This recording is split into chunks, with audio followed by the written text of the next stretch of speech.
एक समय की बात है, एक सेठ रेल से उतरा। उनके पास सामान ज्यादा था, घर थोड़ी दूर था, तो आसपास किसी कूली किसी मजदूर को देखने लगे। तभी एक मजदूर सेठ को दिखाई दिया तो आवाज देकर उसे बुलाया और कहा, ये सामान है जो मेरे थोड़ी दूर स्थित घर पर लेकर जाना है, बोलो कितने पैसे लोगे। मजदूर आम आदमी नहीं बल्कि कुछ विचित्र था। उसने कहा, साहब पैसे जितने देने हैं दे देना, पर मेरी एक शर्त है। सेठ झुंझला उठा। मजदूर और शर्त खींचते हुए बोला, बोल क्या शर्त है तुम्हारी। शर्त यह है कि रास्ते में चलते हुए या तो तुम मुझे कुछ सुनाओगे या मैं जो कहूंगा वो सुनोगे। अब आसपास कोई दूसरा मजदूर न होने के कारण सेठ के पास कोई चारा भी नहीं था। सेठ बोला, ठीक है चलो। मजदूर ने सेठ का सामान उठाया और चलने लगा। चलते चलते मजदूर बोला, आप कुछ सुनाओगे या मैं कुछ कहूँ। सेठ ने खिंचते हुए कहा, नहीं भाई तुम ही सुनाओ। मजदूर ने कहा, ठीक है मैं ही सुनाता हूँ, फिर जो कुछ भी कहूँ उसे पूरे ध्यान से सुनना। और मजदूर पूरे रास्ते बोलता गया। सेठ का घर आ गया। मजदूर ने सेठ का सामान रख दिया और सेठ ने जो भी पैसे दिए वो ले लिए और बोला, सेठ जी आपने मेरी बात ध्यान से सुनी या नहीं। सेठ ने कहा, मैंने तेरी कोई बात नहीं सुनी। मजदूर बोला, सेठ जी ये आपने अपने जीवन की सबसे बड़ी गलती कर दी। कल 7 बजे आपकी मृत्यु होने वाली है। अब सेठ को गुस्सा आया और बोला, तेरी बकवास बहुत सुन ली, जल्दी से यहाँ से चलता बन, नहीं तो तुझे अब मार पड़ेगी। मजदूर बोला, मारो या छोड़ो पर कल 7 बजे तुम्हारी मृत्यु तय है।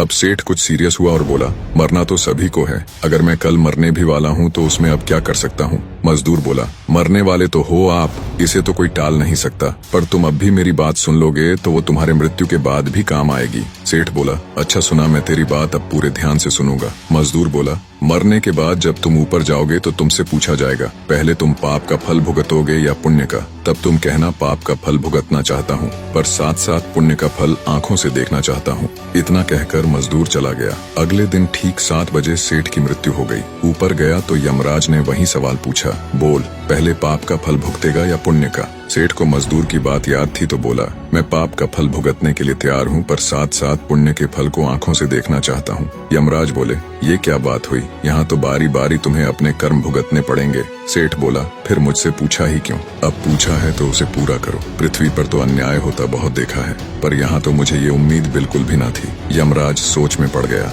बात तो सही कह रहा है, पूछ कर ही गलती कर दी। अंततः विवश हो यमराज सेठ को ब्रह्मा जी के पास ले गए और पूरी बात कह सुनाई। ब्रह्मा जी ने जब सारी बात जानी और अपने पोथी पत्र पलटे तो उन्हें भी इसका हल नहीं मिला।